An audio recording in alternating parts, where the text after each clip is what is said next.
People read resumes the same way you and I read the news when we are in a rush. You scan headlines. If there wasn't a headline, you would skip reading the story altogether. Same goes for the resume. Okay, welcome Virginia to the Ramp podcast. Thanks so much for being on today. Thank you for having me. Of course. So we're going to start off with our typical two questions, which the first of which is, who is Virginia Franco? So I am a longtime writer. I have been writing resumes since the dawn of day, but my degree was in journalism, which gave me the opportunity to write for newspapers, magazines, websites, a little bit of everything. I wrote resumes for years for free, not having a clue that anyone did it for a living, and then launched my company when I discovered that. But I apply a lot of the lessons that I learned getting trained for the news and writing for all sorts of different audiences to write career documents today. Okay, amazing. And you touched on this a little bit, but how do Mhm. you most help support job seekers, career professionals with what you do? I write the marketing collateral that people need for job search. So their resumes, their LinkedIn profiles, their cover letters, that sort of thing. I help them Okay, to get their awesome. story down on paper. Yeah. Okay, awesome. And I love how you even referenced to it as marketing collateral. Can you talk a little bit more about like how you think about someone's, assets in their job search? So like Yeah, resume, LinkedIn, cover letter, stuff like that. Why would you reference that as like marketing collateral versus maybe a lot of people think of it as almost just, oh, I have to put this thing together type of that's mindset? right. So a lot of people make the mistake of sort of thinking of their resume and their LinkedIn as their autobiography or their blueprint. And what it Mm, is really it's a marketing brochure. You want to pick and choose the pieces of your career story that are relevant to the target. So I use the analogy of a brochure in vacation searches all the time. So think about when you want to figure out where you want to go or if you want to stay at a place, you don't go and look up all the items on the room service menu and get the schematics for the emergency room exits. Instead, you look at the high level details. Are there restaurants? Are there sporting? Is it waterfront? All those sorts of things. Those highlights are what make you want to dig in more and find out and make the decision whether to go or not. okay, Same goes gotcha. with your And resume. With yeah, do you have an approximate amount of resumes you've seen in your life at this point? Just like Oh my countless? God, look, I'm old as dirt. I graduated in the 20th century, thousands upon thousands. Oh my gosh. Okay, so then obviously a ton of expertise, a ton of Mhm. experience. You've seen like everything. Yeah. When you think about the things you see most commonly, or let's say someone has a resume and it's like decently well formatted and it's got Mhm. decent information on it, what would be, in your opinion, like the single biggest immediate value add that someone can do to a resume? Like, Okay. I guess speaking on average. Yeah. So I have one that refers to content and one that refers to formatting. I'll lead off with the content one. People read resumes the same way you and I read the news when we are in a rush. Think about when you open up a social media site to get the news or look at a news website, you scan headlines. If there wasn't a headline, you would skip reading the story altogether. Same goes for the resume. Put a headline on there that tells the reader right away the roles that you are targeting. You can customize it based on the opportunity. If you say you're a project manager and then you add financial services in front of it, suddenly you're an industry expert. Remove it in your industry agnostic. So that little piece of quick copywriting can make a big difference. And it applies the principles of news reading. Got it. On the formatting end, people write as if someone's going to print it out and read it with a fine tooth comb, when in reality, we are dealing with people looking at these on our phones, on desktops, and laptops. And we read really differently online. We jump around a lot when we're reading on screens. We're all sort of ADD, and then we have a really hard time digesting really dense text. So if you can keep your bullets and paragraphs to 2 to 3 lines and add at least zero point 0.5 points on Microsoft Word of space in between each and every bullet and paragraph, it makes the document have enough white space so that the reader can look at it and not close their eyes and say it's too hard. Got it. Okay, makes sense. I imagine you've certainly seen resumes where you open the document and it just feels Ugh. like dense and Yeah. feels very intense. Do you feel like and you've obviously not only seen a lot of resumes, but talked to a lot of recruiters and people on the Mhm. hiring side of the Yeah. spectrum. Are there things that they bring up like over and over again as probably, like you mentioned, not enough white space, way too much content, stuff like that? Are there things that they tend to reference as their biggest, let's call them pet peeves Yeah. that the candidates tend to do? One that they're hard to read. So I always tell people, open your resume on your iPhone. If you can't get the salient points in 15 seconds scrolling with your thumb, you need to go back to the drawing board. The other thing that I hear people say is that they look at it and they're not really clear on the kind of role that the person is targeting. Often that's because they don't have a headline. Sometimes it's because the achievements that they've listed don't necessarily tie back to the role that they're applying for. So just sort of a mismatch. The last thing that I hear them say all the time is read the requirements of the job posting. Make sure that your resume speaks to those. So I tell people, go to the job posting and scroll down towards the end. There's often a list of sort of must-have requirements. Put as many of those as you can in your resume. And if it says must-have, you better have it on there versus preferred or nice to have.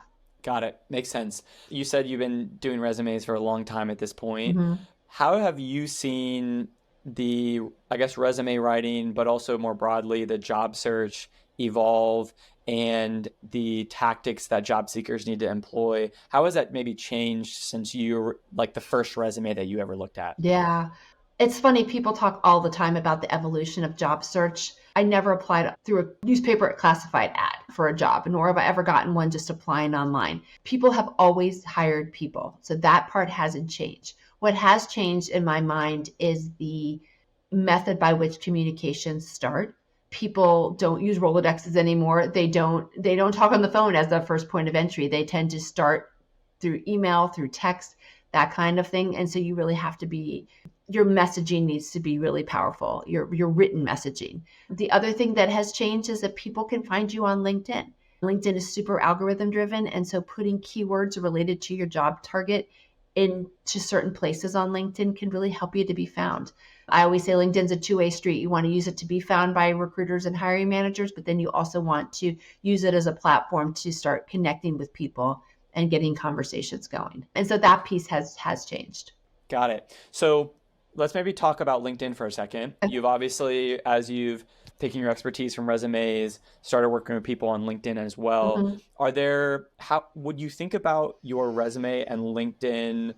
How close should those things be in terms of your strategies? Or do you feel like the strategies are very unique and different and it could be a little bit of both? Yeah. So the themes are similar. That the themes that you put in your resume should be in your LinkedIn, but it should not be a cut and paste. The tone of a resume is formal. The tone on LinkedIn is conversational. You don't need to put every single nugget of information from your resume into your LinkedIn, and you shouldn't. If you work for a private company where you can't share revenue figures, you're not going to put that on your LinkedIn. If you're currently employed and in your current role, you jumped into a hot mess and fixed it, you're not going to air your company's dirty laundry in your LinkedIn. Right. You want to sort of, in more of a conversational story format on LinkedIn, say, this is what I was brought to do. Here's some highlights in a way that you don't do on your resume. Your resume is much more detailed in that way. Makes sense. When you think about someone's LinkedIn, if you were to choose, and there's a lot of elements, I think, I log into my LinkedIn profile and they're trying to tell me to do 50 different things. They're trying to tell me to update this and update that and add more information. And so they obviously are incentivized partially to help you, but also mostly to help themselves. So cut through that noise a little bit. Yeah. When you're sitting down to update or revise your LinkedIn profile, let's say, what are the 3 places that will have the biggest impact? Whether it's like, make sure you have a good photo and header photo, or your tagline at the top is most important, or your bio when they first land is most important. Where do you feel like those are the biggest impact? So there's a couple of sections on LinkedIn that give it what they call quote unquote all-star status. And so that's sort of the bare minimum that you should have to start doing well in search. So you need your picture, your headshot, your customized headline, which shows up to the right of your picture. You need to fill out the about section, the job experience, the education, and the skills. So I guess that's 6. Those components are the bare minimum. All the other stuff makes LinkedIn very happy. I always say LinkedIn's like a needy partner, boyfriend, girlfriend, spouse. It wants you to use the platform as much as you can. So whatever you could do to fill out extra sections, comment, connect with people, respond to messages, the algorithm takes that all into account, and it could impact how high you show up in search. Got it. Okay. And then I think for me, I know one thing I've experienced is working at a job. I'm not necessarily actively in the job search. I have my LinkedIn profile set up, but I'm not really going on there every day or whatever Mhm. else. How do you recommend people use LinkedIn over the course of their careers? Like, is this something where you say, get the basics down, and then when you need a job, go all in? Or do you recommend people maintain a presence? Or how important do you think that is if you already currently have a job and may not be looking for a job for Right. the next 6 to 12 So months? if you think that you want to always remain open to opportunities, like you say, I like my job, but I'm not going to turn down an amazing opportunity, it makes sense to remain active on LinkedIn. The other thing I always say is remember the adage, don't wait till you're thirsty to drink to dig your well, right? So the Mm, things that you can easily be doing to keep your profile fresh and current on LinkedIn and keep the algorithm happy. One, make sure that all of the stuff is complete. Secondly, spend 15 minutes a day just putting comments on the posts of people in your space that are prolific on there. That helps your profile to stay in people's feeds and again will show up higher in searches. And then if you want to go bold, you can create a post or share an article of your own once or twice a week. Those got little it. things are sort of maintenance and they'll help you whether you're active or not. Because recruiters aren't looking for the best job seeker, they're looking for the best candidate. And you wouldn't want to miss an opportunity just because you don't want to spend 15 minutes a day on there. Got it. For someone that maybe hasn't posted before, hasn't done some Mm-hmm. commenting and stuff, and might feel like, Ooh, I yeah. don't know if I have anything to say, Mm-hmm. etc. Like, how would you recommend someone go from 0 to 1 Yeah. on LinkedIn? So do a search using LinkedIn search filters and type in your industry and you can search by posts and look to see what people have said. See if there's something that you have an opinion on or you want to add a little bit of extra insight. I challenge anyone to not find one thing that they want to chime in on and add that. It doesn't need to Yeah. be a soliloquy. It can be 1 or 2 lines. Okay. Got it. But the Makes search sense. filters will help to steer you. Okay, makes sense. So then, as far as LinkedIn goes, anything Mhm. else that you've noticed the most effective candidates do that less effective candidates don't do? They position themselves as experts in their industry by sharing, commenting. They're thought leaders. I know it's a Got it. tall order, but starting with commenting and all that differentiates you. Those people have jobs inquiries coming in. They never have to look for jobs. Got it. One thing that has helped me, I've started posting more on LinkedIn in the last year, partially due to role responsibilities at my current job, Mhm. but also partially just because I find it interesting and enjoy writing. But one thing that has helped me is rather than think about I need to be the smartest person writing the content that I'm writing about whatever the topic is, Mhm. I just need to add value to someone that is slightly more junior Exactly. than me, or like I'll write to myself a year ago, or write to myself. Like, think of it more as notes to self that you would find really interesting or helpful to improve your life or your career or whatever else a year ago or 2 years ago. And you'd be Yeah. surprised like how many people that can really help support, or how many people find that really interesting. Sometimes the It's posts. super helpful. It's really needed on there for people that are younger than you. The other thing that I would say is common amongst successful folks is that they're always connecting and curious about other people. They make a point Mm, a couple times a month of reaching out to someone on LinkedIn, on another social media platform, on email. They have quick coffees with people, but just they keep those connections fresh and current. got it. Okay, so a slightly different question or a different angle here. When you think about new grads or people who are entering the workforce, I think there's been an awesome movement around kind of like workplace empowerment and just like thinking about how you navigate your career and stuff like that. What would you recommend folks who are, in their looking for their first job or first couple of years into their career, like how they should approach both the job search and just like career building in general? I see that folks that are coming out of school just they feel an inordinate sense of pressure to land the right job to get them to this amazing place down the road. That's a tall order for your first job. I say, what is your ultimate goal with that first job? For me, it was I don't want to live in my parents' basement. It was a very small, unambitious goal. And so I took a job that could further that, make that happen. And I did it for a year, learned enough, moved on. But just remember that every job can be a learning experience and doesn't need to be the end all be all. In terms of how they should go about job searching, to me, it's no different than the way someone should be job searching when they're, 20, 30 years in. It's figuring out who who you need to know, who you know that might know others,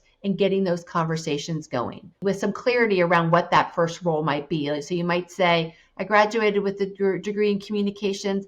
I'd like to work at a small tech company in this part of the world. Here are Yeah. 5 companies that I'm looking at. Do you know anybody? Or can I talk to you because you work there? Or how did you get there? I see you were there and then you left. Start those kinds of conversations. Awesome. Love that. One last question related to like resumes, LinkedIn, stuff like that, which is you've posted about ATS systems. And I think they're a pretty hot topic these days. Yeah. I've seen tons of posts and things just around like, is my resume even getting looked Yeah. at They because cause a ATS lot is of so bad? anxiety. Yeah. Exactly. And so there's enough anxiety as it is with, mass Mhm. applying and all that type of stuff. So you seem to have great knowledge around that topic. So for someone who wants to get past the ATS or optimize Mhm. their resume for the ATS, what do they need to know?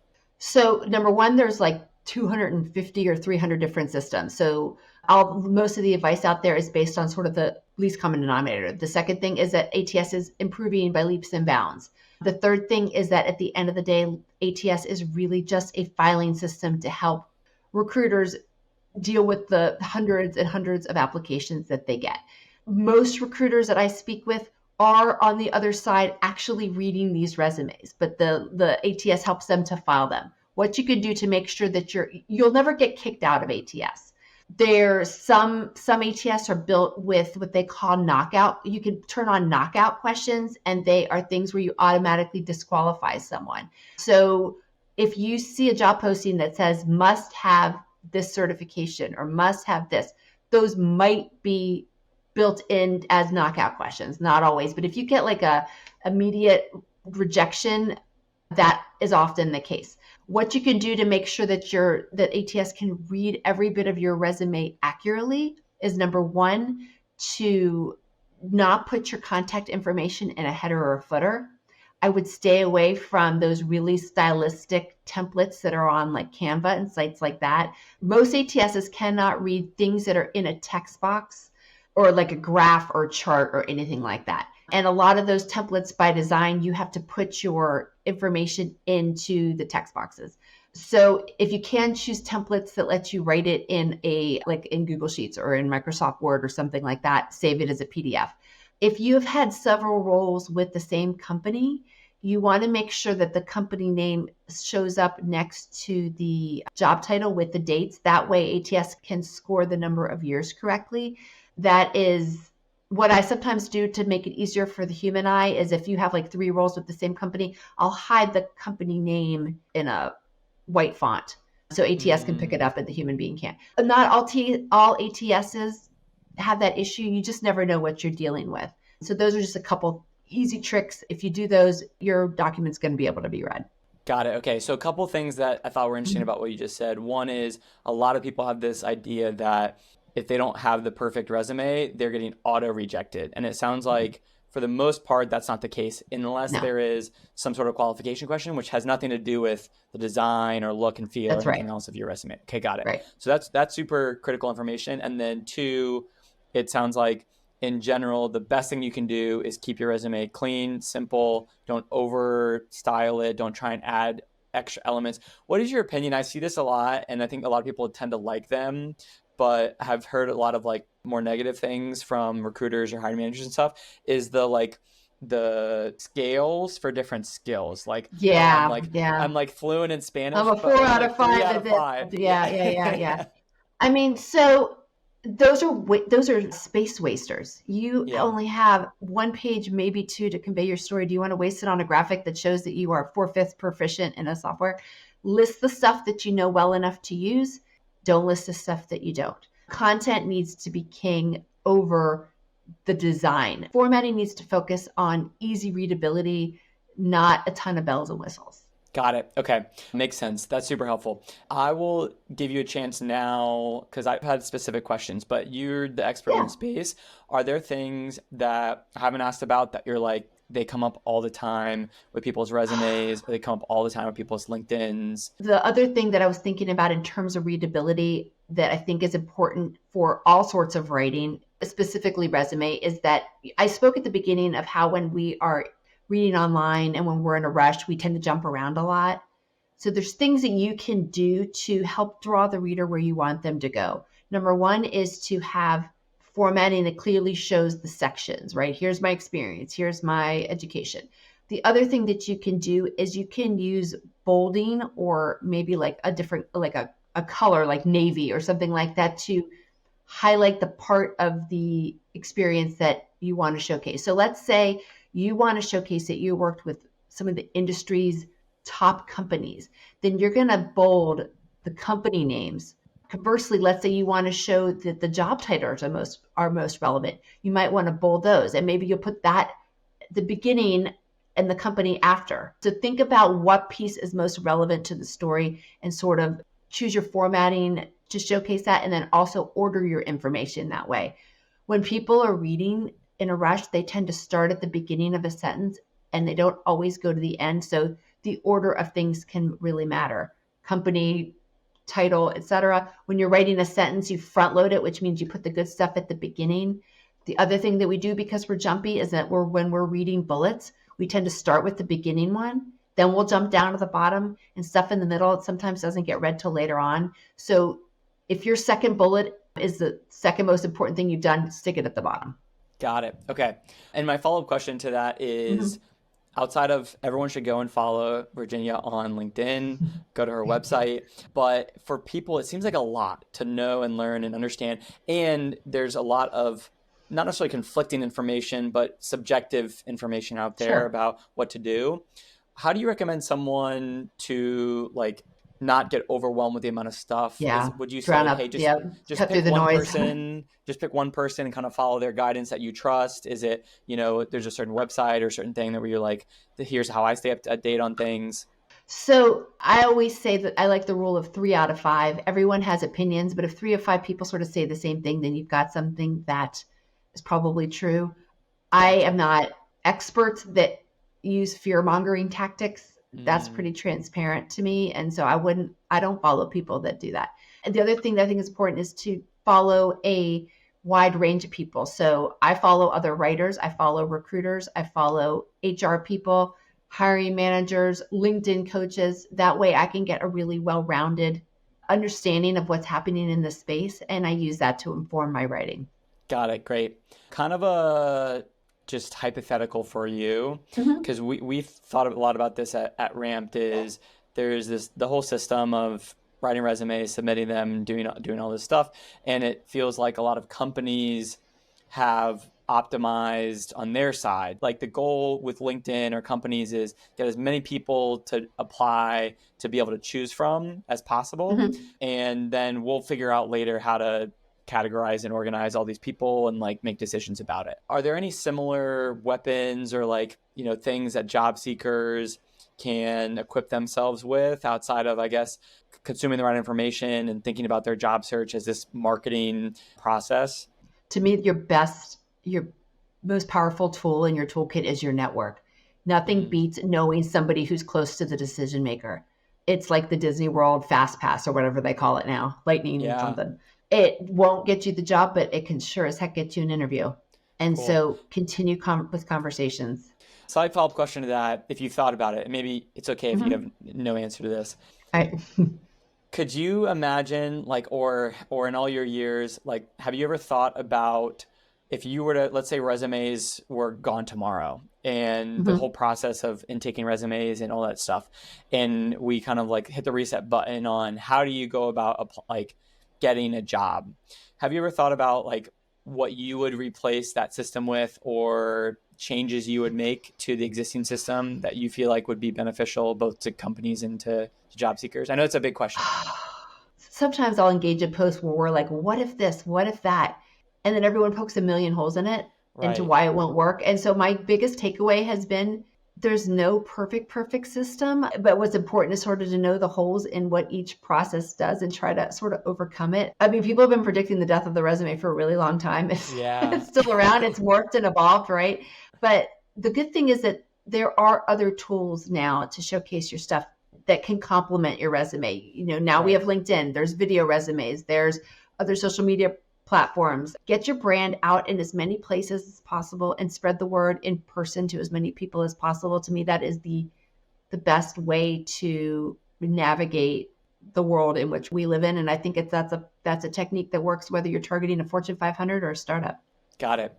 And then one follow-up to that is you mentioned people use resumes, they've got LinkedIn now.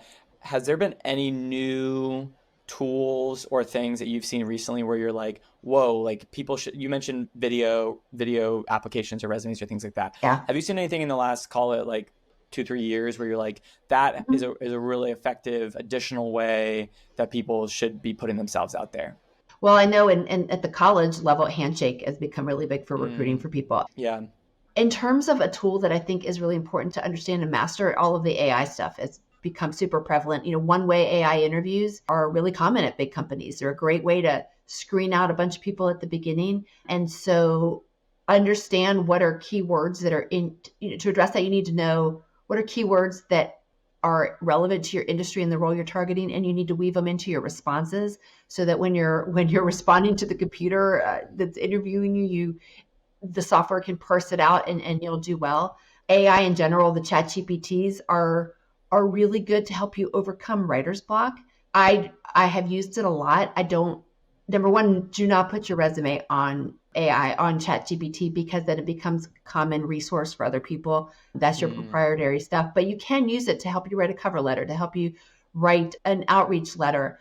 Just remember that you're going to need to do some heavy editing. It's a great starting point, but I've seen some doozies when trying to test out the software. Is that the new wave where you're seeing a lot of people have just taken ChatGPT responses and then created a resume out of it, and now you have to go in and clean it up? Since I'm not a recruiter, I'm not seeing it. I know a couple people have, but I'm Mm, seeing them in LinkedIn comments where it's clear that it's AI. But when I interesting. say write a cover letter for this job, it's the most generic, boring 1980 style cover letter you've ever seen. But it's a good starting point to get to at least Yeah, get yeah, your yeah, yeah, creative yeah. juices flowing. So Easier to edit something that's already there than to yeah, stare at a blank yeah, page. yeah. Okay, And if cool. you want to write content on social media platforms, it's a great place to get started Yeah, and get okay. ideas. Cool. Well, one or two questions to wrap things up on the career side. The Okay. first of which is you've written also about career switching, thinking about Mhm. different, how you find new roles or new industries, stuff like that. What do you feel like people either overvalue or undervalue when making career decisions? I'm not sure how to answer that question exactly, but I can say when people are making a career switch, one thing that I think trips them up is that they are not clear on their deal breakers or their non negotiables. That absolutely needs to inform what you're going towards. Because a lot of people make the mistake where they're just running from something versus running to something. So being really clear on what you absolutely will not accept, I think is really important. The other thing that I think people underestimate is how hard it can be to do a career switch. It takes a lot more legwork. Applying online is not going to be easy for you because you're not as close of a match as somebody who has been in that role the whole time. So it will require a lot more conversations and networking to convince someone, not a recruiter, because recruiters are looking for that close match, which is someone with a ton of experience in that industry. But conversations with decision makers to convince them that you're worth the risk is required, and it can be done with that. The other thing that I tell career switchers to consider is if they need to land really quickly or they're hoping to have their job search be shorter, think about the idea of micro pivots. Where if you want to get, let's say I don't know, you're an IT recruiter and you want to move to medical device sales. You might want to you do a micro pivot into medical sales in the field, in healthcare, into the field you're in. And then from there, then you move to sales. So you're doing a Got it. series of leapfrogs to get there. Easier to convince the hiring manager that you're a solid risk if you show that you understand the product or you understand the industry, that you have those transferables. And with something this ancillary, it's a little easier. Does that make sense? Makes a ton of sense. I actually think Okay. that's something a lot of I've struggled with and a lot of people struggle with is most important thing is first figure out like what you want and where you want to go. Mhm. And I think people probably don't spend as much time on that as they should. But then once you do know it, this secondary element of assessing what things do I need to do in order to get there. So like if Yeah. I say, hey, I want to be a if I'm 23 and I'm like, I know I want to be a VP of marketing at a tech company. Okay, well, I'm not going to be able to go out and be that next year. So what are the Right. things that I want to progress to get towards that? I love your concept of like micro pivoting. Let me just get something that's going to get me to the next step, to the next step, to the next step. Right. And it may be like, and I think you may get there faster with a 3-year micro pivoting versus spending 3 years just trying to go from 0 to 100. That's right. That's right. Cool. I'm sorry. Anything else you want to add on There, that? well, so I don't have it, but there's a certification called UMAP, YOUMAP, and they have a site of coaches that it's the most fabulous assessment to help you figure out what kinds of roles would be a really good fit for you. I think based on what you like to do that you're also good at that will pay you whatever that meets your deal breakers. Because you've got Awesome. to find a job that's at the intersection of all three of those things. That makes sense. Cool. Well, just to wrap things up, anything that we didn't touch on where you feel like, hey, someone who's in their career, in the job search, they're struggling or they are looking for some, words of wisdom or advice or anything like that, anything you want to close on? No, you've asked such great questions. This is super thorough. I can't think of a Perfect. thing. Okay, cool.